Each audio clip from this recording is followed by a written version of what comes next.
أعوذ بالله السميع العليم من الشيطان الرجيم. بسم الله الرحمن الرحيم، وصلى الله على سيدنا ونبينا وحبيب قلوبنا أبي القاسم محمد وعلى آله الطيبين الطاهرين. إن شاء الله ذا متجبا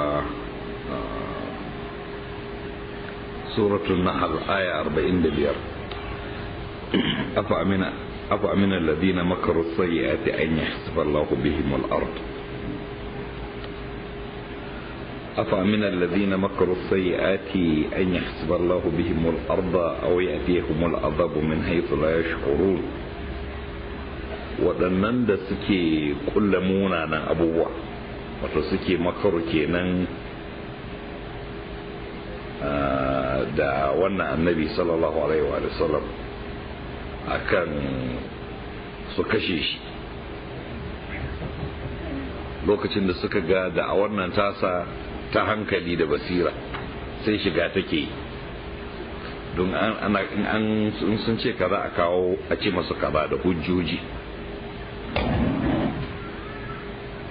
kamar abin da muka karanta baya dangane da ta da matattu da Allah ta'ala yake cewa ainihin su sunan yanar tsonsu Allah ba zai ta da matattu ba, ce tabbas alƙawari ne gare shi, gaskiya zai ta da matattu, kuma ta da matattu ba wani abu ne mai wahala a wurinsa ba. Al'amuransa in yi ce ma abu ya zamo kawai sai ya zamo kamar da su ga sauransu da hujjoji da ake taka kawo musu da na hankali, wanda mai hankali duk sai ya sallama cewa wannan abin da ake gaya masa gaskiya ne. To su tun da dai ba suna so bane, gaskiya ce kuma ba su son ka, kuma ba ta da magani, tun da ba da wata gaskiyar ce ta daban ba wanda su suke da ita, ballantana su fito da ita su yi maganin wannan gaskiyar. Gaskiya kwara ɗaya ce, ita ke tare da annabi, amma za ba da alhaq. To ya ga saboda haka bayar za a yi mutumin da yake da haq kana faɗa da shi ka ci kakawo na haq kakawa, saboda haka ba wani tunani kawai illa kawai a kashe shi kawai. Shine tunanin makiya Allah, kullum su kashe ma'abucin addini, ba su da wani tunanin da ya wuce hakan, sai tunanin to me ya kamata a yi na ci wannan annabi in aka kyale shi karshen ta addinin nasa zai karfi ya tabbata, saboda haka mene abin ne mu kashe shi kawai mu huta. To shine Allah ta'ala yake cewa to kai da kake tunanin zaka kashe annabi, ga ka a doran ƙasar Allah, kana cin ni'imomin Allah daban-daban, kana shakan iska ta Allah ta'ala, kana shan ruwa na Allah ta'ala, kana duk komai na Allah, to sannan kuma ya turo annabinsa, to za ka kashe. Kuna kulle-kulle da daddare ana mitin. To shine Allah ta'ala ke cewa to su masu kulla wa'annan miyagun abubuwa sun aminta ne an yahsifa Allahu bihimul ard, Allah ya bice ƙasa da su, tunda kana tsora a ƙasar Allah, in Allah ta'ala ya tsaga ƙasan ka kuɗe fa. Sun aminta ne yanzu suna ganin cewa ai mu muna iya kulle amma kun bayar da Allah ya iya da mu, haka suke tunani. Ainihin ƙasa kenan ta haɗiye su suna da ransu, kamar yadda aka yi makaro yayin da ya ja da Musa. Ainihin aka sanar da Musa alaihi salam cewa Allah ta'ala ya bada ya ce ƙasa ta bi umarnin ka, duk abin da ka ga dama kana iya sata. Sai ya ce ta kama ƙaro, sai ko ta kama shi, yana cewa kama shi, sai yana kuɗewa ciki, kama shi har ya kuɗe gaba ɗaya. To in Allah ta'ala ya so ya musu haka nan ba, ƙasa ta haɗiye su. أو يأتيهم العذاب من حيث لا يشعرون، كوكما عذاب يضم ستين بازته يو بالالي كدي وان عذاب hanyoyin azaba daban-daban kamun Allah inda ya so fara ɗaya sai ya zo maka ta inda baka tsammani, a cikin amincin naka kana zaune cikin aminci ka aminta. wannan ban san ko shine yasa ake ihun ba, ana bukatar wannan ne, ana ji ko ba a ji to khalas.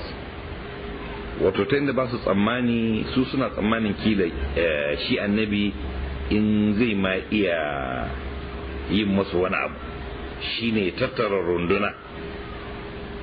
masu ƙarfi su je su far masu ko su kare shi ko to idan kuma halakansu ya zo ta inda ba su tsammani ba, baktatan kawai ta wata hanya wa'inda aka halaka, al'ummun da aka halaka baya, hanyoyi daban-daban aka bi wajen halaka su. awai akhudhuhum fi taqallubihim fama hum bi mu'jizi, ko ya kama su akai komon su, suna kaiwa da komowa ko a tafiye-tafiyen su tun ya bar gida ana dawo lafiya shikenan an gama, ko ya fita gida da shi wajen aiki shikenan, ko wani abu mai kama da haka, kaiwa da komon da yake in Allah ya so kama shi shikenan sai a kama shi, sai zama karshe kenan, yayi na karshe kenan. ba ma hum bi mu'jizin, su ba gagararru bane, ba su gagara aini a yanda suke kaiwa da komowa kawai farar daya kawai a kama su ba. awai aqullahum ala tahawufin fa inna rabbakum lar'ufur rahim, ko ya kama su ala tahawuf. ala tahawuf an fassara shi da fassara biyu. Na ɗaya kamar yadda ya kawo ne ya ce ai wakum khaifuna yarqabuna an yahilla bihim al'azab. ala takhawuf kenan, wato suna a bisa suna firgici kenan, suna dakon azaban yazo, kamar yadda aka yi mutanen Lut da aka ce mashi su tamatta'u thalathata ayyam, ya zama yanzu sun san darikau adun gairu makdhub, suka fara ganin alamun azaban suna firgice, ko kuma kamar yadda suke cewa ainihin kamar a kamun gari a kama wancan garin a kama wancan garin, sai in an kama wannan garin sai wannan su firgita sai nasu kuma ke, kamar a ce ga iska nan ta darka ko tana tafiyan gudun mil 150 a awa, kuma yanzu ta iso gari kan inda zai isa garin da yake tsakaninku da garin mil 150 ne, ka san saura awa ɗaya ke nan da iso garin ku. to ala takhawuf wannan wani fassara kenan. wata fassara shine takhawuf yana nufin tanaqqus, ala tanaqqusin kenan, bisa tankwara tawayewa ɗaiɗai a yi masa ɗauki ɗaiɗai, a kama wannan a kama wancan a kama wancan, saura kuma su rika jiran nasu shay'an fa shay'an kenan. akwai lugan tahawuf da galba a cikin tafsirin alƙur'ani da ka ga ana faɗin fassarar kalma, sai ga an kawo irin yadda su larabawa suke istimalin kalma din, musamman a waƙe-waƙen su zaka an kawo yansu waƙe-waƙe na jahiliya wanda suka kawo kalman tahawuf da ma'anan tanaqqus. to kowai masu kama ɗauki ɗaiɗai kenan. to ko da shi ma tanaqqus din zai ba da ma'anan tahawuf na tsoro din a lokaci guda, tunda ana ɗauki ɗaiɗai in aka kama wani ai kaga wani zai ji tsoro, ko aka kama gari kaza wani zai ji kaza, duk zai iya ɗaukan wani. fa inna rabbakum lar'ufur rahim, to bayan ya faɗi cewa shi mai iko ne kan kawo ukuba ta duk ta inda ya so, ya zo da ya kawo azaba ta inda duk ya so, sai ce ubangijinku mai tausayi ne mai jin kai. wato da ba dun tausayinsa da jin kansa ba ma da tun kula kullawa ma sai a yi muku, don Allah bai saba da an yi aimayen mutum ba, yakan saurara ne domin ainihin ya yanke mu mutane hujja. ya aiko manzo da sako, yana isar da sako din, kuma ana fatan mutane su ji sakon nan su shirya, saboda haka Allah ta'ala ba zai kama mutane da abin da suke yi ba. shi yasa ma ainihin da ba a yi masu da sun yi a yi masu ba, aka yi ta saurara masu, kamar da Allah ta'ala ke cewa qul ma ya'ba'u bikum rabbi laula du'a'ukum faqad kadzabtum fa sawfa yakunu lizama. kun riga kun karyata, lazim kuma abin da ke zai biyo bayan karyata yana nan tafi, shine mene azaba, tabbas ya zo. to amma saboda ana kiran ku ne, shine laura da hukum ɗinkin, saboda da'awan da ake muku ne yasa ake saurara muku domin a yanke muku hujja. kaga wato kenan lokacin da yake da awadin an saurara musu na ta kutun su yi wannan, amma Allah ta'ala yana gagarar da abin sai zama bai yiwu ba, sai su shirya su sai su ga shirin bai yi ba. Abinka da wanda bai san Allah ba in yi kullun shirin shi ya ga duk bai yiwu ba baya tunanin Allah ne bai yadda ba, sai ya rika tunanin yayi mistake ne, sai ce yayi kuskure ne bai shirya yadda ya shirya ba. Da ya shiri sosai da ya yi me kun ya gane cewa akwai wani mai iko wanda abin da ya shirya yi shi yana da nasa wani shirin da ba, yana nufin manzon nan isar da sakon sai kuma ya gama isarwa, wani bai isa ya hana shi isar da sakon ba. Saboda haka ainihin sai aka ya zama na kenan an saurara musu, su ba su ga azaba ta zo musu da sauri ba saboda tausayin Allah, kuma ba su iya aikata mummunan abin da suka yi kulli ba ga manzon rahama sallallahu alaihi wa sallam. Da ba don haka ba kaga ya da suka yi kullin farko daren farko da suka yi kullin ai kawai sai a masa a kama su zo ma an gama. أولم يروا إلى ما خلق الله من شيء يتفيأ ظلاله عن اليمين والشمائل السجد لله وهم داخرون. ba su ganin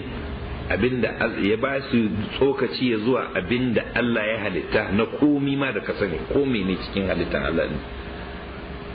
duwatsu ne, itatuwa ne, ko duk halitta da mai rai da marar rai, mai motsi da mara motsi. Ba su ganin ya tafayya uziralu inuwansa na kaiwa da komowa, yana juyawa inuwan ya tsawo ya tankwai, an lamini wa shama'il, ta bangaren dama jam'i ne dama din, damanni kenan da hagu, wato ana cewa ainihin an lamini yayin fitowan rana kenan, idan abu ka ajiye sawa'un dutse ne ko itace ne yadda ke tsaye za ka ga ainihin yana inuwansa na tankwarewa, rana ta ɗagwa inuwan ya tankwarewa ya zuwa ta ɓangaren dama, in kuma ya zo rana ta zo faɗawa har wala sai kuma ya koma shiga tankwarewa ta ɓangaren hagu. Wannan ya tafayi uzarar ke yana kaiwa da komowa.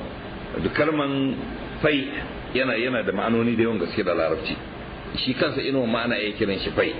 ana kiran shi fai, kuma sannan zuwa ana kiran shi fai, komowa ma ana ce mashi fai. Ya tafayi yana kaiwa ya komo ke, yana yin wannan sujada lillahi, bin da'a ga Allah. Sujada anan yana nufin sujada ga Allah, yana nufin da'a ga Allah, mi kowa ya zuwa umarnin Allah. Domin duk lokacin da kaga abu yana juyawa ka san da wani abu kura, illa da ma'aluli. Duk wani abin da kaga yana juyawa mai ke faruwa, akwai mai juya shi. Yawa duk abin da kaga yana juyawa akwai mai juya shi. To tun da kaga har inuwa tana cancanza matsayi, to me yake nufi wannan? Akwai wani mai sarrafa wani abu ta wani gu, domin ba a samun abu yana sarrafa kansa. Duk abin da kaga yana sarrafuwa yana juya, to ainihin ana juya shi, akwai mai juya shi. Ba ka ganin abu ba musabbabin sa sam, wannan mustahili ne. Duk da wa'insu da da'awan ilimi sukan wa'insu zantuka na wauta, in an da yake saboda su butuncinsu ga Allah, in aka ce masa Allah ne sai su ce a ba shi bane. To amma kuma aka ce masu to ba komai bane, kuma haka nan kawai ke zai ce kuma ai ba zai yi ba. Ko kuma ka ce masa eh to me yayi sai ce haka nan yake da, suka ce to in ka kawo wani abu ka ce ya aka haka ya aka yi na ruwa haka na alhaji na jin ishewa ya kawo sai a ce ruwan ne dai ji kana jin ishin sa kawai shine muka gan shi ya bayyana, shi zai ce ba haka ba lalle wani ya kawo. Ce to ba ka ce ainihin gashi kana ganin abubuwa daban-daban kana cewa ba wanda yi ba. Saboda haka ainihin juyawan inuwa aya ce na miƙuwan inuwa din ga umarnin mai juya shi, shine sujada din. Me ya sujada ga Allah? Da a gare shi, bin umarninsa. wahum dakhirun su kuma wayannan abubuwan duk gaba ɗaya suna yi a matsayin su kaskantattu ne, wato su basu girma ɗaukar kansu da bishin Allah ba, sai suka tawadu suka ce a su bayi ne sai da Allah ya juya su. To ajaban ga al'amarin mutum shi da aka yi masa hankali, su wayannan halittun duk sai su sujada ga Allah, shi ko sai ki sai kangare duk ku da yake ganin ni'imomin da suke kewaye da shi da kuma yadda zai ya tabbatar duk abin da yake amfana da shi na rayuwarsa duk an yi masa ne, shi kansa ma in ya nezarin kansa ya san an yi shi kuma an ba shi ji da gani da fahimta ne da abubuwa duk zai ga duk an yi masa ne, amma kuma sai ya muturci saboda an yi masa zuciya da aka ce kuma shi kenan ga shi nan dai kana da zaɓi, an ba shi zaɓi, an ba shi yanci ya zaɓa da hankalinsa, amma sai ya muturci. Abin mamaki ne a ce sauran halittu hadda jamidai suna bin umarnin Allah amma kai baka bi. To wannan ga nazarin ido, wannan fasara aya da muka yi ga nazarin ido ne kawai wanda ke ganin inuwa, amma wanda ya nazarin inuwa sosai zai ga akwai asiri daban wanda ya wuce kaga inuwa yana juyawa yana tankwarewa. Zaka koma kaga to menene ke juyawa wanda yake tankwarewa. Ta yi ga nazarin ido har Allah ya ce ai rana ce ko kaga ashe akwai mai juya rana din. To kuma yanzu ilimin dan adam yadda ya fahimta ya gano cewa shi ma kasar da muke dora akan da ita take juya, wanda yake nuna kaga tasarrufin juyawan kawaki a falaki tasarrufi ne na bin umarnin Allah ma'ana. Wannan ga wanda mu kyala wannan ga wanda suka san wannan karatun matsaya a wanda ido ke gani hankali ya iya ganewa. Amma yanzu ta yi in ka ga mutum wani sai ce mashi to ai inuwa din ba shi ke juya ba, sai mu ce maka abinda ake nufi ma'anan ke ba ana nufin inuwan kansa ke juya ba, ana nufin ka gane in kaga inuwa yayi tsawo ya tankwari to wani abu ake a wani wuri, ko ba lura ba wani abu ake a wani wuri wanda ya janyo haka nan. Ko da kaga inuwan nan na bin umarni ana saboda ana tasarrufi a wani wuri, to wake tasarrufi ma'ana ke in ka ce rana take juya to ana juya ta kenan, ko ita ranar da kanta take juya ana juya ta. In kuma ka fahimci cewa ai ƙasa ke juyawa to ana juya shi, to da in an so za a birkita juyawa ko a tsaye da shi. To kasantuwan ana juya shi juyu ya nuna yana bin umarnin mai juya shi kenan. To wannan kuma shine sujada ga Allah. Ga ganin ido da za mu ce rana ba ta fitowa wani lokaci, mu kaddara misali rana tana da yanci na ta fito ko kar ta fito, ta haske ko kar ta haske, ta tsaya ko ta kwana da 12 rana ma ta tsaya kyam, to wannan ai kasan za a sami hargitsi ko duk komai sai rikirkice. A ce tun shekarun jiya rana ta ki da fada, tun da ta je ta tsaya kam kawai shi kenan. A ce yau awa na, a ce awa 74 kenan har yanzu ta ki ta kasan da komai ya birkice. To amma sai kasantuwan tana bin umarni ne, shi yasa abubuwa ke gudana kamar da ka gansu lafiya. To ko wani wannan ya nuna akwai ikon wani al'amar. In ma ka ce ai to ita ma kanta juya ta aiki sun ce to kaga wani ke juya take, ko amma tana juyuwa, to kai wannan ya ce maka kai ka bi umarnin sa kake.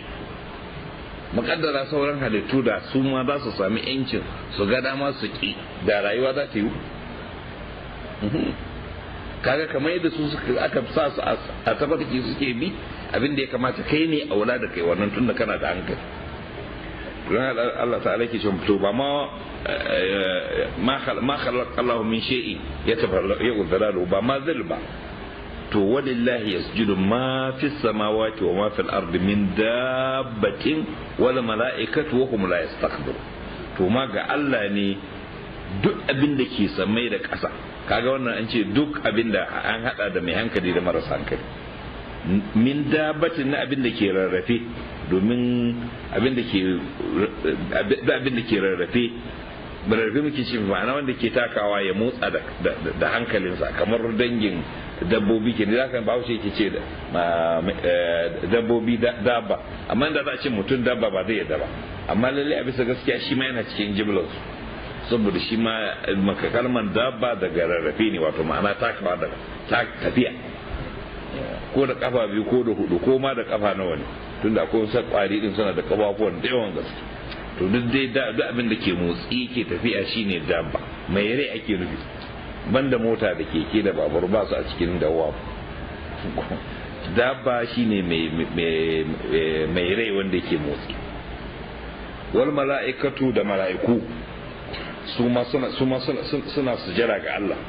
Wa hum la yastakbirun, su kuma mala'iku kenan don ba sa yin girman kai, suna ganin ubangijinsu shine ya cancanci ibadansu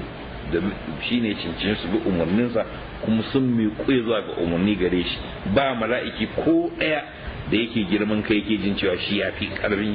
ya biyayya, sabanin ɗan adam da yawan gaske aka ga su suna ta girman kai.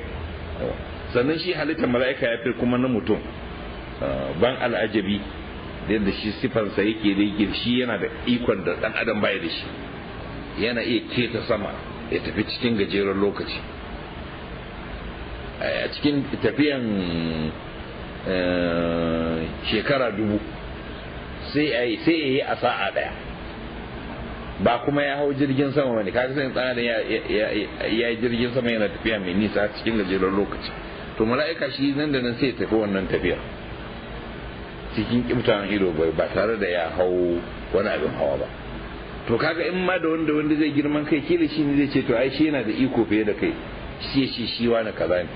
Akwai waɗansu ainihin mala'iku sifan da aka yi musu kamar da makaranta a Najir Balaga, kafafunsu na tokaran ƙasan bakwai, kafaɗinsu na tokaran al'arshi, sun koyar da kansu ba su iya ɗagawa, suna jin tsoron ubangijinsu.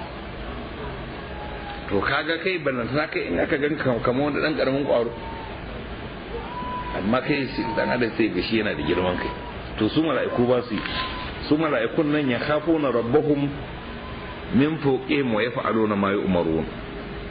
suna tsoron ubangijinsu. An fassara min fawqihim da fassarori daban-daban, daga ciki akwai batun azaba min fawqihim kenan, suna jin tsoron azaban ubangijinsu min fawqihim. Azaba don gada ba azaba ta fi saukowa ta sama, nam akan yi azaba ta karkashin kafa, amma galiba azaba ya fi zubowa ta sama, saboda ka suna jin tsoron azaban ubangijinsu da zai zubo musu ta sama. Wato min fawqihim iqabuhu min fawqihim kenan, ko ba lura ba, ko kuma min fawqihim yana iya komawa ga sifan Allah ta'ala, ba laifi da wannan in kai mishi fahimta na mai hankali. Ma'ana ubangijinsu shine birbishin komai, sifa ce ta Allah, shine fawqa kulli shay, ko ba lura. Ma'ana birbishin komi ba fauka na ma'anan sama sabanin ƙasa, ba na mahalli ba, fauka na matsayi, ko ba lura. Yana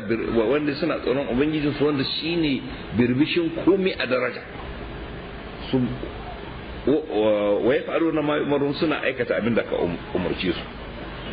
Wannan sifan mala'iku ne. A wani wuri alqur'ani mai ya kawo wannan sifan, yakhafuna rabbahum min fawqihim wa yaf'aluna ma yu'marun. Wa yaf'aluna ma yu'marun na annuna su mala'iku ne. La ya'suna Allah ma amarahum, la ya'suna Allah ma amarahum wa yaf'aluna ma yu'marun. To kaga sifa ne, sifan mala'iku ne wai. Ba su sabawa Allah abin da ya umarce su, suna aikata abin da aka umarce su. Don haka ne ma kaga su mala'iku suka ga to mene bukatan ai mutum wanda shi zai shekar da jini ne ya fasadi a ƙasa, kuma an ce zai yi bauta ne, kuma wani bauta zai tasbihi suna yi, tahmidi suna yi, tahlili suna yi, ko duk da oyin ibada, sujada suna yi, ruku'u suna yi, ko da ruku'u ma kawai suke yi ba sa dagawa, ko masu sujada suke ba sa dagawa. To mene amfanin yin mutum a dora shi a doron ƙasa, a ce mashi an ba shi dama ya zaɓi ya biyayya ko kare, a ba shi hankali a ce ya zaɓa. To mene amfanin wannan bauta, alhali kuma zai buturci ne ma. To Allah ya san dalilin yin mutum, ya bambanta da na mala'ika, shi mutum an yi shi ne aka ba shi hankali, aka ce ya zaɓa da hankalinsa, aka ce amfani da hankalinsa ya zaɓa makansa abin da ya fi dacewa. A ce masa in kayi wannan ga mummunan akibarsa, in kayi wannan ga kyakkyawan akibarsa. To zaɓi na zaɓa. amma mafi yawan mutane ga mamaki suna ɗaukar mai mummunan akiba ne. Amma ana ta masu wa'azi, ana ta ganar da su fahimta. To kuma dai wanda Allah ya nufa da tsira sai ya tsira ya shirya, amma mafi yawan mutane halaka da su. Amma wanda suka tsira din sun fi girman daraja, wanda mala'iku za su shiga musu suna salamun alaikum bai masu bar fa nema ukubar da su mala'iku za su zo suna musu hidima sa ka lalle kun daure, wato an samu ku jarabawa kuma kun ci jarabawa masha Allah. Jarabawan da har mala'ika na jin tsoron a sa mashi wannan jarabawan shi ba a sa mashi ba, har sauran halittu sama da ƙasa, sammai da ƙasa da duwar wasu duk suna jin tsoron wannan amana da dan adam ya dauka. Kaga wannan ya nuna kenan kai idan ka mika wuya din nan ka yi makanka ne ko in kuma ka kifa shi ma ka zalika. وقال الله لا تتخذوا إلهين اثنين إنما هو إله واحد فإياي فارهبون. Allah ya ce kar ku riƙi iyayen giji biyu, Ubangiji ɗaya ne, kuma yake cewa ni in ji Allah ɗin ku ji tsorona. Cewan Allah ta'ala ainihin ɗaya ya ce kar ku riƙi iyayen giji biyu, kaga ma'ana tun da dai Allah ɗaya ne, na mako ilahun wahid, Ubangiji ɗaya ne ba biyu ne ba. Kaga wannan ya kore ma duka ce iyayen giji ba. In aka ce biyu ai shine farkon abin da ya fi ɗaya ko, daga nan kuma duk abin da ya haura ma har ya zuwa ko nawa ne, daga biyu zuwa sama duk adadi ne mai yawa. To babu Ubangiji biyu balla, ba sai an faɗi sai an ce ba uku kuma. Na ka ce Ubangiji ba biyu bane shikenan, kaga man ba uku bane ba hudu bane har yanzu ba muta'addidi bane, ba yana da yawa bane. Allah ɗaya ne rak, sai ba wani Ubangiji in ba shi ba, halas Ubangiji ɗaya ne, babu wani Ubangiji in ba shi ba, shine Allah ta'ala. To ku ji tsoronsa. Nan a sharhi yana nuna cewa dangane da ma'anan sujada nake cewa ainihin miƙa wuya, yana cewa an roto daga Imam Sadiq yana cewa sujada nau'i biyu ne, iradi da ɗaba'i ko ɗabi'i. Na farko shine sujadar masu hankali, na biyu kuma sujadar sauran abubuwa samammu kamar inuwa ɗin kenan. Yawa shi sujadar da ake nema daga wajen ka iradi ne, wato ya zama kai ne kake son kai da'an ka gane ya kamata kai da'an da kanka bisa zaɓin kanka ke. Ɗabi'i kuwa wanda yake dama ko mutum ko halitta ta so ko bata so ba kenan za ta yi wannan da'a ɗin, ko da shi ma ɗan adam yana da ɗabi'i a zuwa wani mikidari, shi ma yana da waɗansu ƙa'idodi na Allah da yake bi dole, kamar cin abinci. Duk ya cika girman kai ya ce ko kamar majalisar dokoki tun da su masu doka ne su yi doka cewa a daina cin abinci man, ko tun da su masu yin doka ne, ko kuma mutum mai ya isa mai girman kai ya matuwa girman kai man, ya ce daga yanzu ya daina ci da sha, ya ga kawai ma wahala ne, gashi babban mutum kuma in ya ci, ko kuma ya yi doka cewa zai ci amma ba zai yi kaza ba zai sake fitar da shi, saboda in ya fitar da shi zai ko kuma zai fitar da shi ba wari. Duk yayin wa'annan dokokin man ya isa, saboda ko wa'annan su ma sun zama ɗabi'i, sun zama biyayya da zai yi dole. To ba da lada akan wanda yake yi dole, tunda yake dai an cire mashi ba ƙarashin ikonsa bane, amma ya kamata ya gane daga irin wa'annan biyayyan na dole cewa biyayyan irada shi ya kamace shi, saboda biyayyan dole ma ya nuna kaskanci ne gare shi, ko ba ka ba an kaskanta shi, kamar da aka mishi kaskancin sai ya ci sai kuma ya fitar da shi ta hanyar fitar wannan kuma an nuna masa iyakarsa, an nuna masa shi ba kowa bane, tun daga ma ainihin ma wa'insu dabbobi da Allah ya yi suna fidda abubuwa masu ƙanshi. Ga tunkunan yana na Juda yana fitar da bayan gidansa ya ƙanshi har mutane su shashafa. In ka shigo wuri a ce ƙanshi, shi ko na ɗan adam wai mutum ya shafa ma yana na ɗan adam ko ga yadda ya kasance. To kuma amansa yake yi. To kuma ga ainihin ga zuma nan ita ma tana malalo wa'insu abubuwa kuma aji yana ƙanshi yana da zaƙi haɗa da ya dinga tanɗewa. To ka gani, to da Allah ya so sai dan adam yana yin yi wani abu mai kamata ga alal misali a aljanna ta yi akwai tambayin da aka yi na aka yi ma annabi ko annabi Isa aka yi ma wajen tambayoyin da zai to idan yana jin ayyukan da annabi Isa ne wannan tambayan su masu asaban su suke tambaye su to yanzu an ce aljanna ana ci ana sha to ana yin kaza bayan an ci an sha din ana yin kaza da kaza to in ko har ana yi ai musiba ne azaba ne. In kuma ba a yi to za a yi a ci abinci kuma bai fita sai ce da su lalle ana cin abinci amma kuma ba a yin kaza da kaza. Maimakon haka mu abincin da muke ci irin nan na duniya gurbatacce ne shi yasa ake fitar da wayannan, amma su abincin yan aljanna zai zama tsarkakakke ne za su ci amma kuma zai fita amma fitan shi zai fita ta hanyar kamar iska ne yana fita kamar da mutum yakan dan yi jibi iska ya fita to haka nan zai sai kuma ya ba da kanshi mai daɗin gaskiya ma kana Allah ya fito ne ka sha kanshi to ka gani zai fito ne da kanshi sosai, wato in ya fito din ma daɗin sa kake ji. Saboda haka shi na aljanna zai zama ci ni'ima fitarwa ma ni'ima, wato ci zai zama ana jin daɗin ci ne kuma an fitarwa ma ainihin yana da kyau ana sa a fitarwa. Ka ko nan yanzu na lalura ne mutum zai ci amma in fitarwa nan lalura ne dole ne ba dun yana so bane, tilas ne ta sa zai je yayi dole ko laransa baya so kuma in yayi sai dan huta da wahala kenan. Kaga musiba kenan, yana kokarin ya rabu da wannan bala'i da kaga aljanna ne ai ya zama musiba tun da yake ainihin idan wani daɗi ga yin tsuguno tun da fitar da bala'i ne. To kaga wa'annan biyayya na dan adam wanda ake son ake magana sujada da ake bukata daga wajen mutum shine iradi. Kar ku riƙe ubangiji biyu domin ubangiji ɗaya ne, ba wani ubangiji in ba shi.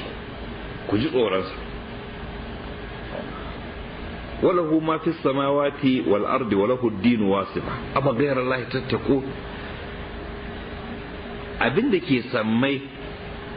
da abin da ke ƙasa duk nasa ne, shike da iko akan wannan, nasa ne halitta da mallaka duk nasa ne, na Allah ne. Muna tambaya amma ga masu bidan wani abu wajen wani ta yi kullum ana maganan bautan wani Allah sai mutum ya sawwala cewa a zamanin da ne lokacin da kafin a aiko annabi larabawan jahiliya suke bautan gunki, sai su manta da wannan. Har yanzu ana bautan gumaka saboda akwai mutanen da suka ɗauka ubangiji ba ɗaya ba ne. don mene sun ɗauka ko da shi ɗaya ne amma inda ya ce lahu mafi samawati wal ardi nan suna ganin laisa kulluhu laka, haka suke ce masa laisa kulluhu laka. saboda mene in suna neman wani abu ba su zuwa wajen Allah ne, suna nema wajen wani ne. kaga idan ka je neman wani abu wajen wani me kake cewa wannan abin yana da iko a kansa, yana da iko da akai, shi yasa maka ke nema a wurinsa. to Allah ko ya ce walahu ma fis samawati ma fil ard. idan mutum yana neman mulki ko dukiya sai aka sawwala masa, shi dan ya sawwala masa cewa ya yanka kura ko ya yanka kare ko jaki ko doki ko bizne raƙumi a tsaye da ransa ganda kai. akwai wasu wanda suka yi haka nan, aka samu dogon raƙumi aka haƙa rami aka sa shi a tsaye aka bizne shakan wanda za a sami wata biyan bukata ne. to tambaya, shi Allah ne mai biyan wannan bukatan wanda shi ke da iko kan komi shi yake bukatar raƙumi biznan ne a tsaye sai an yi mashi ya biya, ko wani ne zai biya wannan bukata? Allah ne yake bukata a yanka masa kura sannan sai ya biya bukata, ko wani ne ke da iko zai biya bukata in ya ga yankan kura? Allah ne yake bukata a yanka jariri, ko a kona wani abu a ce da hantar mutum ko abin da ya kama da kanan, ko kuma jini da suke sha, shi ne yake biyan bukata ko Allah? Tambaya, in kuka ce mana lahu ma fi samawati wal ard, komai da komai na Allah ne, sai mu ce mishi to, sai mu tambaye su to wajen wa kuke nema? mun suka ce wajen Allah ne, sun ce to Allah ne umarni da wannan. mun suka ce mana a wajen wani suke nema kenan. Idan ka ce mana wajen wani kake nema, wannan nan ko aljani ne, ko shaidan ne, ko waye, ko menene ma, ko dodo ne, ko ma menene, to kana nufin lahu mulku sama, lahu shay'un min al-mulki sama, min mulki sama da al-ardi. Me kai kenan ka dauki ilahai na sanai, inna ma huwa ilahun wahid. saboda haka masu bidan wani abu wajen wani Allah sun ce yana da iko, alhali Allah ta'ala ya ce duk abin da ke sama gaba daya da abin da ke kasa gaba daya nasa, shi yayi su, shi mallake su, kuma shi ke da haƙƙin su bi shi, bai shi masharaka da wani ba a wannan. A wajen halittar sama da ƙasa da abin da ke cikin su, Allah ya haɗar da shi da wani suka yi. To yanzu na wane ne, da shi da nashi, da shi da wane ne suke da shi? To wane ya cancanta a biɗi wani abu a wurinsa, shi da wane? Amma ga mutane da yawa imanin su rarrauna, suna ganin cewa in ba sun haɗa da wani Allah ba su samu bukata ba, sai sun haɗa da wani Allah sannan bukata za ta biya. Ma'ana akwai wani mai iko, ma'ana riƙon wani ubangiji ba Allah. Walahu dinu wasiba, kuma addini wujuba na Allah ne. Da wasib yana nufin da'im, tutur. A cikin alƙur'ani walahum azabun wasiba, suna da azaba madawwamami. walahu dinu wasu ba tutur addini na Allah ne. Ba wani lokacin da za a ce daidai nan na Allah ne, daidai nan kuma na wani sani. a wato ma'ana ta waje ba gare shi a komi. To wanda ya da'a ga Allah a azumi da sallah, ya saba masa a bidan wani abu, idan ya yi sallah da azumi,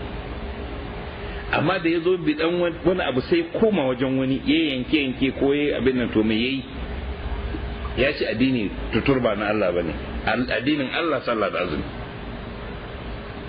Wajen ana fama da rashin lafiya, ana neman biyan bukata, akwai ubangijin da ke yin wannan. In ana so a sami iko ko a sami kuɗi, don yanzu duk mafiya muyagun abubuwan da ake duk da sunan kuɗi ne da mulki. Kuɗi da mulki. Zai an koma ana ta wa'insu abubuwa daban-daban. Har dai wannan ƙasa wanda abin ya shahara sosai wajen fasikan wannan lokaci, da kuma in sun ɓaɓaro ɓarna suna neman kar a bankaɗo, tun ya je doka da ɓarna ya saci dukiyan al'umma da aka bashi amana, to yana neman kariya, jikinsa yana ɓari, sai a ce sai an kawo kaza, an yi kaza, sai a je wajen wani Allah ne zai wani. Har ma wai a karanta alkur'ani ana neman biyan bukata, alhali alkur'ani ya ce wasariqatu bakda wa aydihuma, sai aka kila ma cikin karatun hadda wannan ayan ma za a karanta. ana roƙon Allah ya rufa asiri, ka a banka do barawo. To da sauki ma an ce ana roƙon Allah ne ya rufa asiri kare banka do barawo, da sauki ma akan a ce kuma ai sai an hada da kaza, wanda yake asali yake cewa Allah baya bukatan wannan. Da sauki a ce an san an yi ma Allah laifi, ana neman ya yafi ko ya suturce, amma a ce ainihin ana neman taimakon wani sa ba. To walahu dinu wasiba, tutur da'iman sarmadan addini na Allah ne. Afa gairar Allah tattaquna, yanzu wani ba Allah ba kuke jin tsoro? Wannan magana ne ake da mutum mai hankali, ya cewa komai da komai na Allah ne. To kai mai neman wata ni'ima, sawa'un mulki ne ko dukiya ko lafiyan jiki ko kuma menene ma kana nema wajen wani, to ka sani wa ma bikum min ni'matin fa min Allah. Abin duk da kuke da shi na ni'ima, gaba ɗayan ni'imar da kuke da duk daga wajen Allah ne. Gaba ɗayan ni'imomi, samuwarku, numfashinku, ruwan shanku, abincinku, lafiyan jikinku, ƙasar da kuke takawa, mene komai da komai, duk ni'imomin da rayuwar kasamtuwan kuma da rai da mutuwar kuma. a san mutuwa ma tana iya zama rahama ko mutum ya daɗe bai mutu ba sai ya zama bala'i, sai shi kansa ya gaji da rayuwa din. wannan ana fira da wani aljani ya ce ai ku mutuwar nan da kuke rahama ne, ku bil adama da kuke mutuwar nan rahama ne. mu idan aljani ya tsufa sai ya kwashangwar a wani kwazazzabu ya shekara 3000 yana kwance kwashangwar ba zai iya tashi. to yana amfani wannan rayuwa don Allah? shekara 3000 kana kwance kwashangwar mene amfani shi? ko da shekara 3 ne kwashangwar zai maka daɗi ne? ballan sana ce to shi ko sai ga kawa gara ma dai mutu kawai, tunda shi bai ga amfanin rayuwa ba sai dai zauna shiru zugum a wuri ɗaya. haka aljani sai a samu mai 8000 duk shekarunsa ne, kuma in zai tsufa ya zauna ya zugum ba inda za shi. to shi ko sai ga cewa ai gara ma dan adam bayan wani lokaci kan mutu ya huta. to din ni'imomi gaba daya ba ma bikum min ni'matin fa min Allah, duk ni'imomin da gare ku gaba ɗayan su daga Allah ne. thumma idza massakum ad-durr fa ilayhi taj'alun. ba taba samun wani wanda ya ga cuta din sai ya koma wajen wani Allah. wannan ko kowa ne har dan communist da yake ta da'awan ba Allah, in ya ga hadari yana kiran Allah, amma in ya sauka lafiya lau to zai kira wannan Allah. zai ce ai jirgin nan saura kaɗan ya faɗo, amma pilot din yayi kokari, yayi saving life, ya arrest situation dama technical fault ne duk zai bada wayannan bayanai din. to ka gani, to amma a lokacin sama san baya sanin wani abu man da Allah. da zarin mutum ya ga halaka Allah yake kira,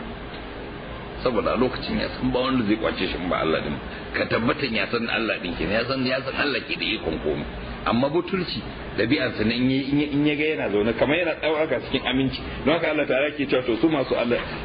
afzabal ladina makaru sayyiati an yahsubu bihim al-ard, in ya ganin shi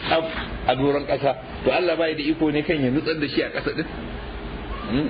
in kana jin tsaf kana cikin aminci kana ganin zaka saba wa Allah, baka ganin Allah din yana iya kama ka. yanzu Allah fa da zai rike iska shaka kawai rike ta cak, minti biyar ya yi tsanani, duk abin da ke da rai zai mutu. kuma shi sai iska din wadatacciya ya sace ko ina. to idan bai rike ma kowa da kowa ba, in kai ya rike maka hanyar numfashi fa, aka rike maka hanyar numfashi kawai shikenan, ko aka rike huhunka aka hana shi bugawa shikenan, zance ya kare. wasu ma musu kamun irin ayyukan da ake ce mashi, me ake ce darbat, duka, stroke, bugu ake ce mashi ko mai da Hausa. kawai kafin lokacin kamar wani abu ne ya sare shi kaf, shikenan kawai sai ka ga ko ba baki ko wani bangaren jiki ya tsaya cak, shikenan. kuma ko wani wanda aka same hakan na kawai garau, ana son su ba da labari sun kasa. akwai wani duk takardun aiki yana wurin shi, kudaden da aka boye kudade, ana ka kwana lafiya, wai ko ya dan in ya ce lafiya su maza da dan tabar koda ya dan faɗi lambobin inda wuraren suke. ina an ce ka kwana lafiya sai ke haka nan ya karasa shikenan, ko lafiya da din bai iya cewa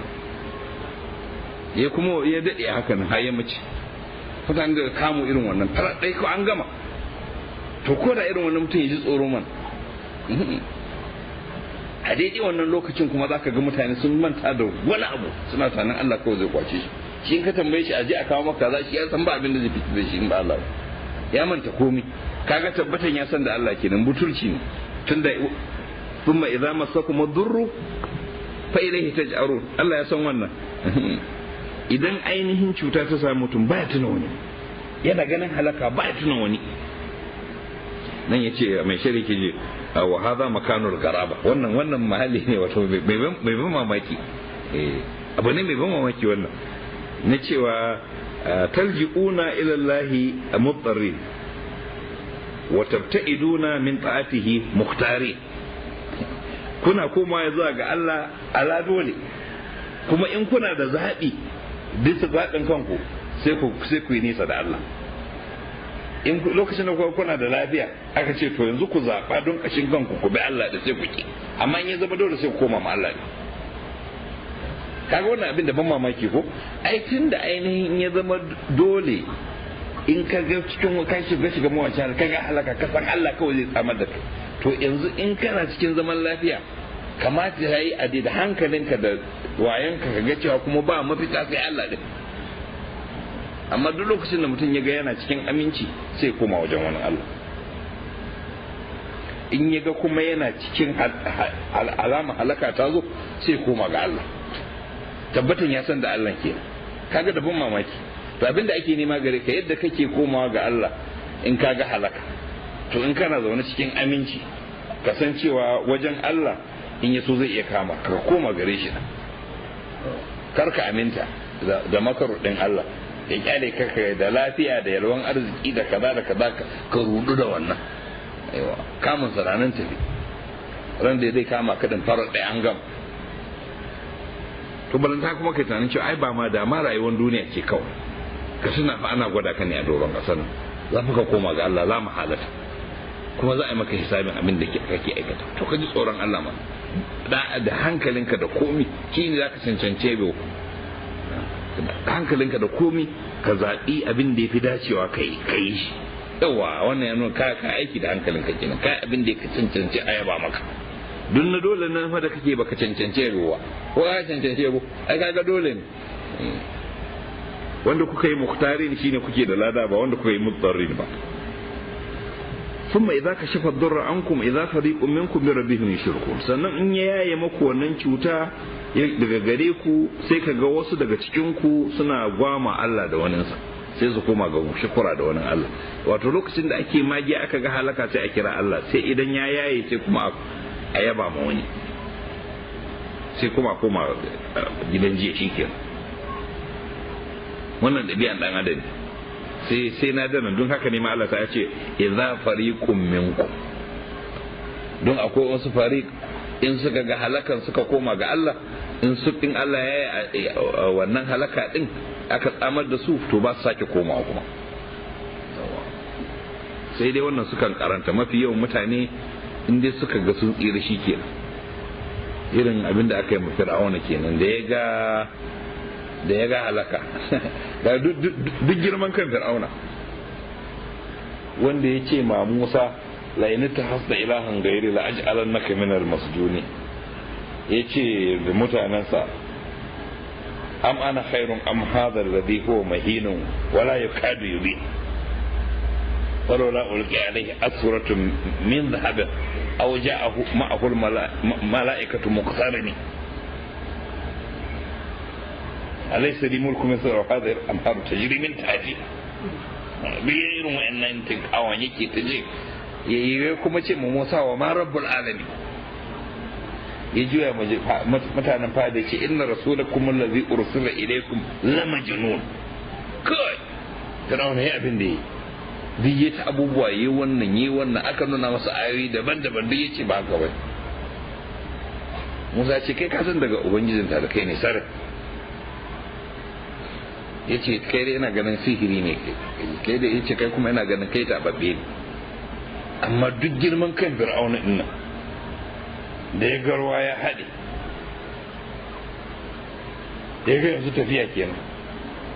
sai musulunta Fir'auna ya musulunta amma ba a karba bane,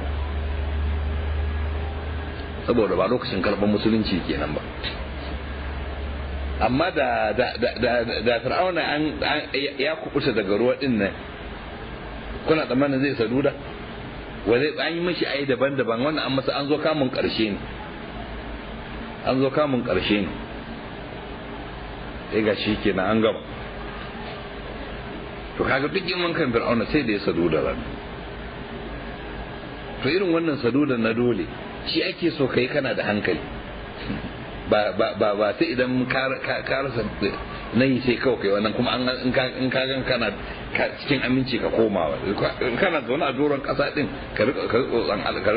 tsoraci Allah kan cewa zai iya kama ka duk lokacin da ya gada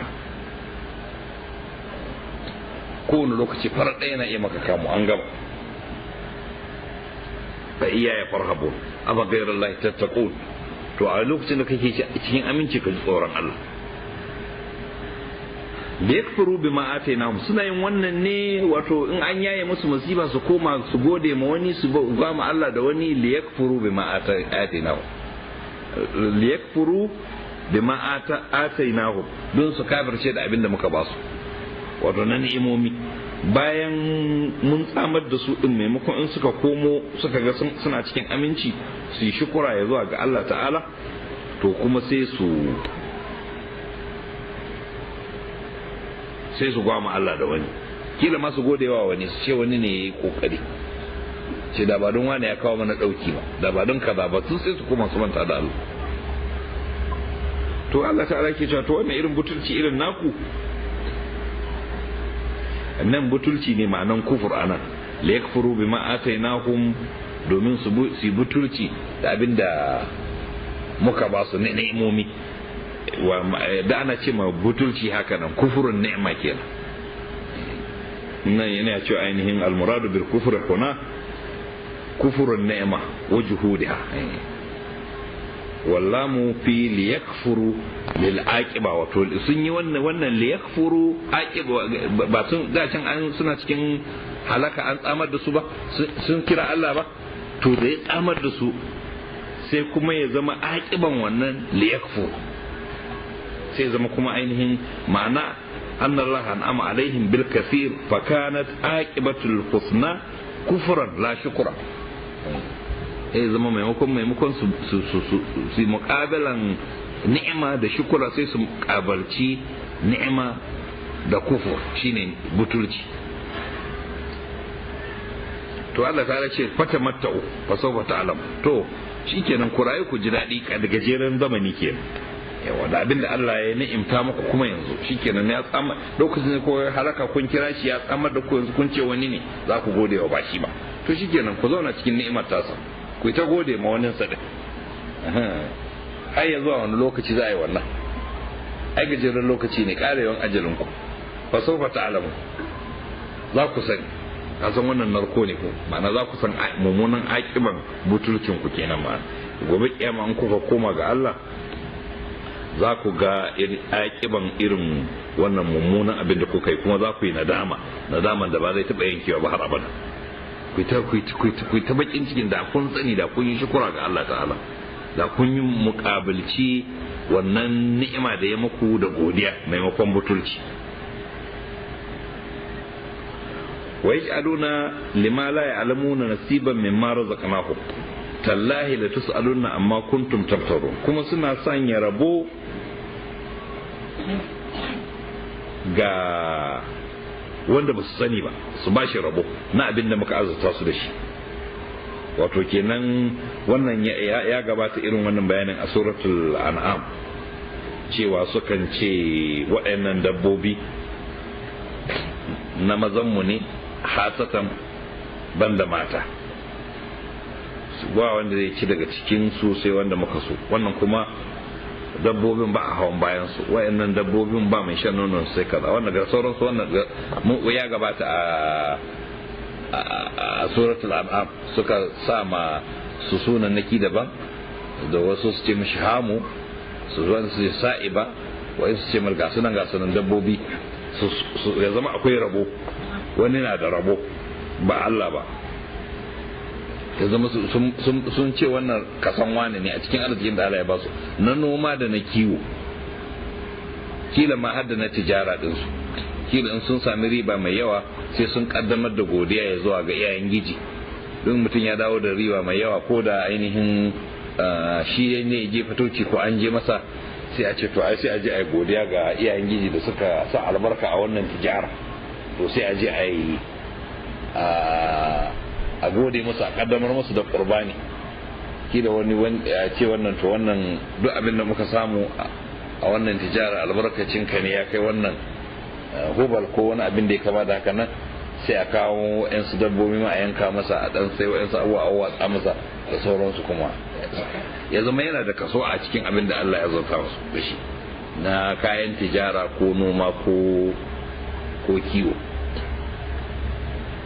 shine ma la ya alamun abin da ba su sani ba ya zama sun bashi rabo na abin da Allah ya zauta su to tallahi la tus'aluna amma kuntum tattaru wallahi da ana rantsuwa da wo ana yi da ta ana yi da ba wallahi tallahi billahi duk rantsuwa ne tallahi mukan faɗa da aka ce wallahi tallahi gara ba mukan ce tallahi kawai ba tare da wallahi ba amma dai duk rantsuwa ne ko wallahi ko tallahi ko billahi duk rantsuwa ne to tallahi la tus'aluna wallahi za a tambaye ku kaga rantsuwan har guda biyu lam din nan la tus'aluna ana ce mishi lamu qasam shi ma na rantsuwa ne ko da an ce la tus'aluna ne ma ba ce tallahi ba ma ma'anansa kenan kaga ƙarin ta akidi kenan bayan an kawo tallahi aka kawo lamin rantsuwa kuma kamar ka ce wallahi tallahi ka san duk rantsuwa ne cewa za fa a tambaye ku la tus'aluna za a tambaye ku amma kuntum tattaro na abin da kuke kirkira na ƙarya da kuke cewa wannan rabon wani ne ba na Allah ba a cikin dukiyar ku bashi to wallahi za a tambaye ku to amma bikum min ni'matan fa min man fa min Allah amma kuma kun dauki wannan ce to wani ne godiya ta tabbata gare shi gashi na an bashi na shi kasu to wallahi za a tambaye ku dangane da kirkirar da kuke dundun ni'imar da kuke da duk daga Allah ta'ala ne wa yaj'aluna lillahi albanati subhanahu wa lahum ma yashtahu kuma suna sanya wa Allah ya'ya mata tsarki ya tabbata masa shi bai da da wa lahum ma yashtahun su kuma abinda suke sha'awa ne nasu ma'ana maza su a jahiliya sun kasance su ba su san ya'ya mata san ko wannan yana ƙara ne ba kila yana dan fidda wani rai yana ba wannan ya sai shi ƙara wato su a jahiliya ba su son yaya mata in an haifa mu mutum iya mace sai ya bakin ciki mai yiwa ma ya kashe ta saboda kunya amma in aka ce masa namiji ya samu sai ta farin ciki ta murna abin da yake so ke kowannen sai yana son ya zama duk 'ya'yansa maza ne ba ya son ya mace wani ba maki mace take haihuwa kuma da ainihin da baya son yaya mata ya kamata ya zama baya son mata ma sai ya zauna haka nan ya haifi mazan ba amma kuma ta hanyar da mace din ne zai sami ya'ya maza din amma mazan yake so baya son mata to abin mamaki abinda ba ku so ko a jahiliyan ku har ma a yi ma mutum gwalo da woho an haifa masa ya mace saboda ku ɗauka mace ba abin kirki ba ne ba ku son mace to tun da yake a mace ba kyau kun ba ku so ya kamata ya zama kuce kuma shi kuma Allah yana da mata ne don abin da suka ce wai al-mala'ikatu banatullah wa yazu billah wai su mala'iku mata ne kuma duk cikin su ƴaƴan Allah duk cikin wato ba mala'iki namiji duk mala'ika da ka gani to mace ne zan ce kenan ko mace ne ba mace ce ba duk da su a mala'iku halittar su ba maza ba mata su halitta ne kawai ka Allah ya su ko da ke muna musu ikin kinayen maza muna magana dangane da al'amuran su amma babu janda a mala'iku saboda ba su aure ba su haihuwa su mala'iku haka Allah ya halicce su kawai haka Allah ke halittar mala'ika da girmansa da jikin da ya ga daman yin masa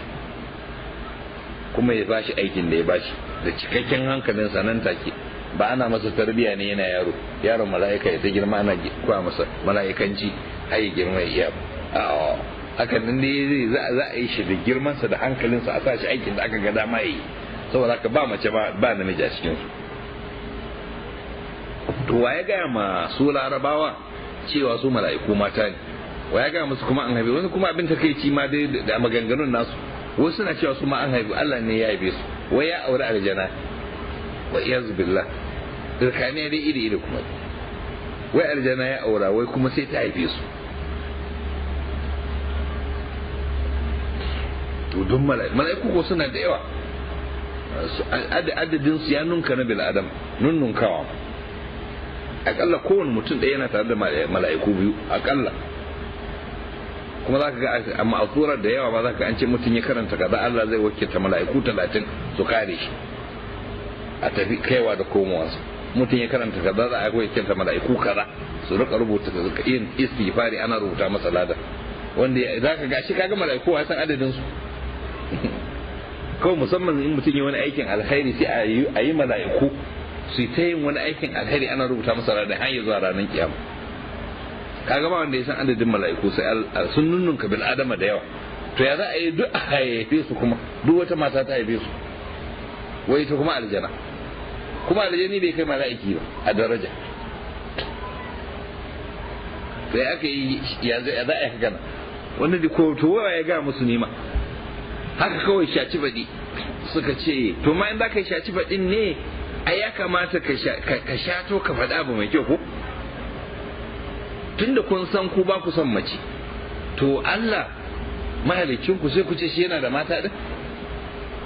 ko wato abinda ba ku so kuka bashi walahum ma yashtahun su ko abinda suke so nasu su suna son maza su suna da maza shi ko Allah ubangijin su sai suka bashi matan da ba su so shine Allah ya yake cewa walahum ma yashtahun su abinda suke so kuma shine nasu wato ma'ana maza kenan shi ko Allah ta'ala sun bashi mata. وإذا بشر أحدهم بالأنثى ظل وجهه مسودا وهو كظيم إن أما ينسى البشر دمتي sai fuskansa ya juya baki irin yana mai bakin ciki kwansara fuska idan yana zaune a cikin mutane tun ba yana zaune a mutane ba yana kwado ko yana karta ko yana lido ko kasa nasa ko malam na bakin kogi ba na ɗaya na duk da irin wa'annan abubuwan yana cikin yi yana yan shaye-shaye ana shagoliya sai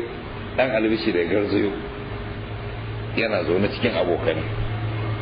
ya ce albishirin kawa ne an maka haihuwa wance ta haihu dama ya san tana matarsa ce tana da ciki to fuskansa fa za a ga wani garau bai san za a faranta masa ne ko za a bakanta masa ba kila ma gabansa ya faɗi ras tun bai san me za a faɗa ba alkhairi ko sharri farko ba zai ba walwala za a gani a fuskansa ba za a ga alaman damuwa ne me ta samu ya kosa a gaya mashi in aka ce mace kawai kaka ga zalla wajen musu wanda fuskar nan sai baki kiro ko ka zima bakin ciki so kuma sauran mutane suna kallon shi ga abin da zai ana zunde fo ne ya wace aka yi ba ga abin da zai jarantaka zai ko zai abin tsiya ne ko zai ragon maza zai ya tawara min alqaumi min su'i ma bushira bi yana ɓoye fuskansa kenan daga mutane sai kaga ya sun koyar da kai baya son hada ido hudu da abokinsa ko abokanansa sai ya haka ya tawara min yana ɓoye fuskansa ga mutane min su'i ma bushira bi na abin takeicin abin da aka yi mun shi albishir da shi mummunan abin da aka yi mishi albishir da shi ay musuku ala hunin am yadsuhu fitra zai rike shi ne bisa walakanci wannan abin haihuwan kenan da yadda aka kira shi aka ce mishi hu ya koma ga maulud wannan abin haihuwan zai rike shi ne bisa walakanci ya rike ya mace kenan am yadsuhu fitra ko zai turbude shi a turbaya ne yayi ta maza kenan yayi jaruntaka yanzu aka ce to an haifa masa ya mace sai ya shuru ya gum ba zai yadda su haɗa ido da abokanai ba sai ya kusa koyar da shuru yana jin kunya yanzu fa a cikin damuwa yake yanzu mai zai ya kyala wannan abin haihuwar ne ya girma a rika zundansa a cikin jama'a a cewa ne akwai jarumi a ce jarumi yasa yanzu budurwa ce hawa bai business ta mace a to har ana bai ta maza ba yana da ya mace har ta girma ni na ɗauka wani jarumi ne sai yi ake wani gani sai shi ka zala yarka ta zama budurwa to kaga a cikin kaskanci da walakanci zai rike wannan dan wannan abin haihuwa mace din kenan ame dun su fitura ko kuma tun yana jariri ya turbure shi a turbaya ta maza ya dauko iyan ya je ya tona turbaya ya shi ya saka ya business Allah sa amma hukum na'am so waɗannan abin da suke hukunta yayi munana mummunan hukunci danyen hukunci ma Allah ya sauke amma kuma a zamanin su wasu shedan ya sawara musu cewa wannan abin kirki suke ya kawata musu shi a matsayin jaruntaka kamar jaruntaka ne mutum ya bizina iyasa har ma sai ya cewa shi ayya mata kaza aka haifa mashi an ya ga wani wanda baya da jaruntakan sun ja ya ce kana da ya ta girma nan da kai rago ne ni yaya kaza aka haifa min mata duk na turbude su sai alfahari da wannan akwai sarkin musulmi Umar dan Haddabi yana sarauta aka ganshi yana rusa kuka kuka ba sharɗe ba wanda murya ke fitowa aka ce ya amiruhu ne aka kake kuka ya ce ya tuna ne da lokacin jahiliya ya ɗauki 'yarsa ya je ya tona rami don ya biznita to da yayin da ke tona yashi din nan sai koren ya taso sai ka kaba a gemunsa sai tana kakkabe mashi ya zuba a gemun sai tana yarinyar tana kakkabe masa saboda ta dan yawa tana ganin gemun babanta yayi kore sai tana kakkabewa duk da haka yace sai sa ta alamin ya kwantar da ita sai yana tura kasa a kafa sai tana baba me zaka yi ya abati ma za ta ba gama tura wajen bakin ya tattaka ya dawo gida ya ilahi wannan ya roto daga gare shi ne ba zagi ne na shi'a ba a littattafan sunna ne shi sosai aka ga yana kuka ya fida haka ne shi abin da ya tuna kisosin biznes yaya da mata da rai masu sosare suna kewa masu ban takeici kwarai in kaji sai abin da zaka koka a wannan zamani in kana da zuciya mai tausayi zaka koka ka ji irin abubuwan da suka yi kuma wata mata da ainihin mijinta ya tafiya ya barta da ciki sai ta haifi ya mace to shikenan sai danginta suka ce to wannan dama in ya dawo kin san kashe yarinya nan zai saboda kake ba mu sai ta je ta girma a wurin in ya dawo sai kice kin haifi ɗan namiji amma ya mutu to ko da ya tafiya mai tsawo ya dawo yanzu dai ba ciki ya san ta riga ta haihu da ya tambaye ta yaya labarin ciki mai aka samu aya kin haihu ne tace na haihu me aka samu da namiji ina yake tace abin ta kai yana jariri kuma ya mutu yayi takeicin ɗansa aka sai ya ji daɗin an sami ɗama ko abin ta kai ya mutu to shikenan wata ana sai danginta suka zo gaishe sai suka zo da wannan yarinyar ta dan girma ka ta zama kamar 'yan shekara 7 to sai yana wai abinka kuma da ba jahili shi da baya san aifa masa ya mace amma kuma inda ya zai ga wata zai ga yana so sai ga yana ta sha'awar wannan yarin yana ta wasa da ita yana ta jin daɗi yana ta zo da yana son wannan yarinya sai matan ta ga to tun yanzu yana sai yani ne mun ga mashi gaske sai har ma sai ta ce to yace to sai ce ta kana sai yani ko a bar mana ita da mu ke rike kware ko kai wannan yari yana son ta to wannan yana ta yanta a jiki har ya rike ta rungume ka yana ta son yarinya da yarsa amma kun ba amma ba da sharadin ba shi yayi ba tun da ya fita wajen abokan kana da ya mace a wannan can dangin mata ta zo da su na rike da nake rike musu ina me zai sa in bar kawai shi to nan ganin ita uwar da ta ga dai alaman dai ya shaku da yarinyan nan yana kuma santa sai ta ce ai lokacin da ka tafi ka bar ni din da ciki ai mace na haifa ko wannan yarin kuma da kake so ita ce ai sai fuska ya canza haba sai ta maza din a wannan abin ta kai ce haba ya je ya mangare ta ya turbude. Kai ce da bata gaya mashi ba, wai shi ba za a kawo mashi wannan, ba zai ɗauki wulaƙanci kamar shi yana da ya mace. Kai wannan hukunci nasu ya munana. Wannan ya shigo a sigan magana ne, na'am an nuna munin abin da suke aikatawa, amma sai Allah ya ba su misali. To abin da ya fi muni da wannan shine inda kuka ce Allah yana da ɗa, da kuka zo ce ma yana da ɗan ma sai kuka ce yana da ƴaƴa mata, ba shi da maza, ku maza kuke so. To shine aka ba ku, to ku da ba ku son mata, don me za ku ce Allah yana da? Zukhruf ne can gaba yana nan tafi, wa idza bushira aduhum bima daraba lirrahmani mathalan dhalla wajhuhu muswaddan wa huwa kadhim. Ai can kuma shin an ce in an mashi albishir da abinda ya buga ma Allah misali da shi ce Allah yana da yamma, sai kuma shi bakin ciki. To kuma Allah ta a can yake cewa ainihin waja'alul mala'ikata alladhina hum ibadur rahmani inatha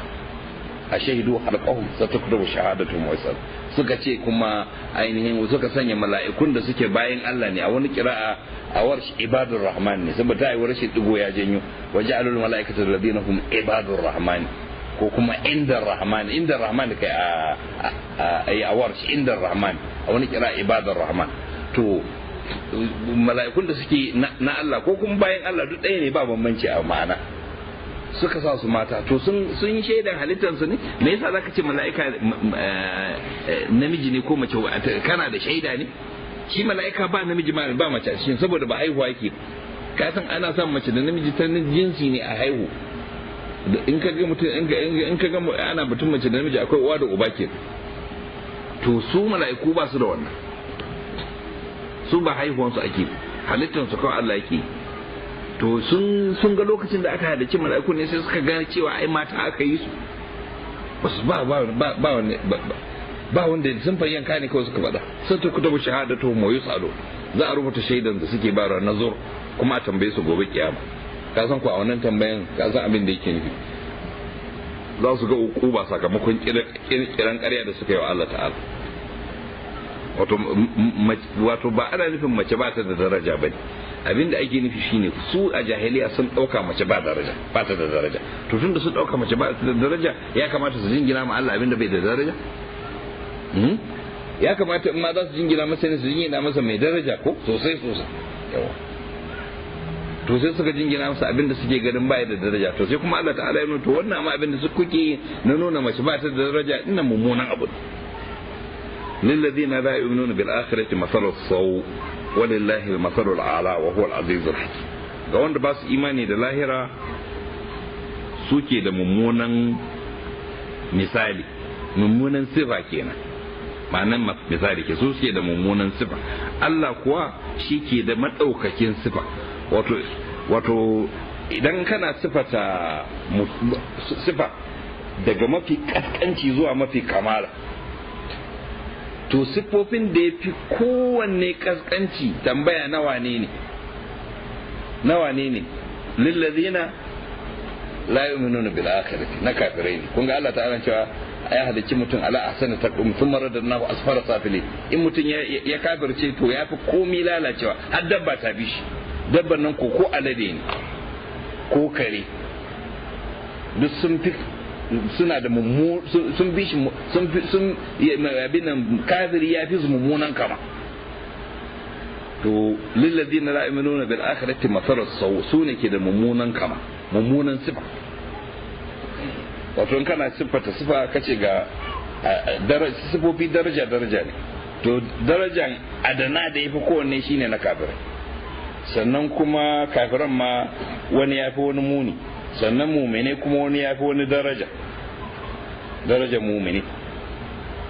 Sannan gashin za ka darajar na mumine, sannan kuma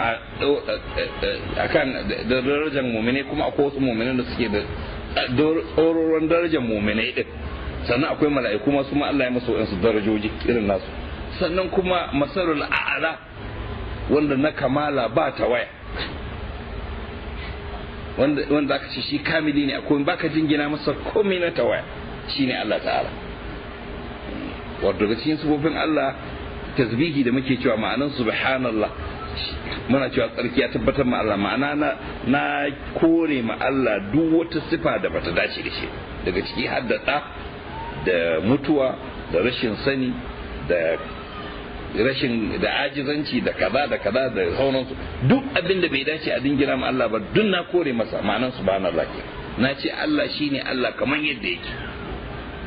kamil, kuma na kore masa dukkanin tawaya ko mun kankantan tawaya bata je ga Allah ba. To wa huwa al-azizul hakim, shine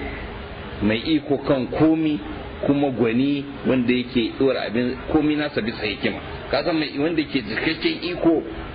inda mutum ne da ke da cikakken iko to karshen ta sai abu wanda bai dace ba, kamar misali ya zalunci. To Allah ta'ala gashi aziz buwayi mai iko kan komi, kuma abdur da haka kuma komai da yi bisa hikima ya dora shi. Wa sallallahu ala muhammadin wa alihi tahir. Allah ka gane da mu abin da muke karantawa, ka shirye da mu da shiryen da ke ciki, ka ba mu ikon aikatawa. ربنا اتنا في الدنيا حسنه وفي الاخره حسنه وقنا عذاب النار. اللهم اغفر وارحمنا